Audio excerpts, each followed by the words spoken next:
For John the Baptist, lockdown was definitely not okay. He was not content in some comfortable man cave, but held in a damp jail cell. And whilst you and I might be concerned about an unknown future, he was probably pretty clear what his future held, and it wasn't a long and comfortable retirement. Of all the heroes and prophets in the Bible, most had flaws and times when they made mistakes in their life. But for John, the Bible records no slip-ups. It could be said that of all the people that God called to ministry, he was the most dedicated and faithful, fulfilling his calling to the letter. Jesus himself said that of all those born, there is no one greater than John. But then he ends up in jail. After faithfully and successfully fulfilling the work that God had called him to do, he ends up thrown into jail. And the doubts begin to grow. The reports and rumours begin to drift in that Jesus was out there partying, drinking, feasting, and even mixing with the tax collectors and sinners. No evidence of a powerful new kingdom on earth.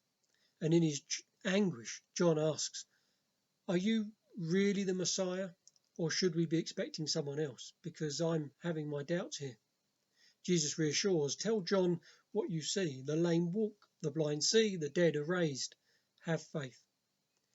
Now, I have to admit, if it was me, I might be asking, well, that all sounds great, but what about the bit on setting the captives free?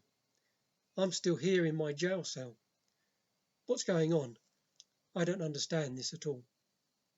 Jesus assures John, "Blessed are you if you do not stumble because of me. Have faith. You can't see the whole picture from where you are, and where you are is really tough right now, but I've got this."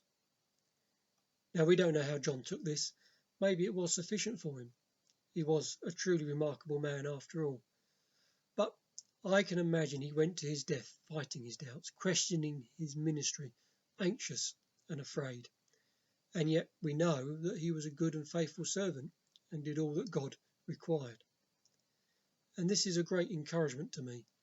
When I struggle with doubts and questions about my ministry, the future, why life is sometimes hard, I remember John the Baptist. If a man as great as John had to deal with struggles and doubts, unanswered questions in the face of lockdown, then maybe you and I can also take some comfort that God understands our feelings in lockdown too. We won't always understand the full picture. We might sometimes have doubts, but that doesn't mean we aren't walking with God or that our ministry is not of value.